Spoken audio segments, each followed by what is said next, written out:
નમસ્કાર દર્શક મિત્રો, ઇન્ડિયા પ્લસ ન્યૂઝમાં આપનું સ્વાગત છે. સમાચારમાં વાત કરીએ તો વડોદરા હાલોલ રોડ મરણચીસોથી ગુંજી ઉઠ્યો. જે હા, બિલકુલ અત્યારે જણાવી દઉં કે 5 વાહનો વચ્ચે અકસ્માતની જે ઘટના છે તે બનવા પામી. ઇકો કારે ચંદાઈ જતા અંદર ફસાયેલા દંપતીએ દમ તોડ્યો અને 3 લોકોને ઈજાઓ પહોંચી.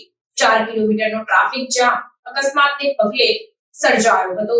વડોદરા હાલોલ રોડ પર જરોદ ગામ પાસે 5 વાહન વચ્ચે ગમખ્વાર અકસ્માત સર્જાતા 2 વ્યક્તિના ઘટના સ્થળે જ કમકમાટી ભર્યા મોત નીપજ્યા હતા. મૃતક બંને દંપતી હોવાનું જાણવા મળ્યું છે, જ્યારે 3 વ્યક્તિને ઈજા પહોંચતા સારવાર માટે હોસ્પિટલ ખસેડવામાં આવ્યા હતા.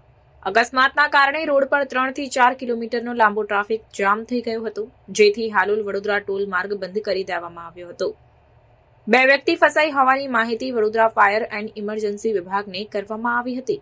ઇકો કાર વચ્ચે આવી જવાના કારણે દંપતી ચગદાઈ ગયું હતું. પ્રાપ્ત વિગત મુજબ વડોદરા હાલોલ રોડ પર જરોદ 3 રસ્તા પાસે વિચિત્ર અકસ્માતમાં વાહનો એકબીજા પાછળ અથડાયા હતા. એક સાથે 5 વાહનો ટકરાતા વચ્ચે રહેલી ઇકો કારનો ભુક્કો બોલી ગયો હતો. ઇકો કાર વાહનો વચ્ચે ચગદાઈ જવાથી અંદર સવાર જરોદ ગામના રહેવાસી નરેશભાઈ ભીમજીભાઈ ડોડિયા અને તેમની પત્ની ધર્મિષ્ઠાબેનનું મોત નીપજ્યું હતું. ઇકો કાર સાથે નરેશભાઈ રોડ ક્રોસ કરતા હતા તે વખતે અકસ્માત નડ્યો હતો.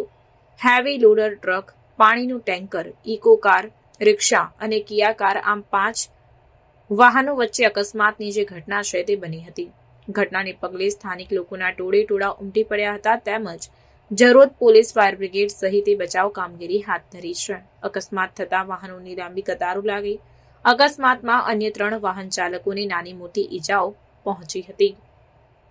રિપોર્ટર પ્રકાશ બારિયા સાથે cameraman Shailendra Prajapati, India plus news, Waghodia.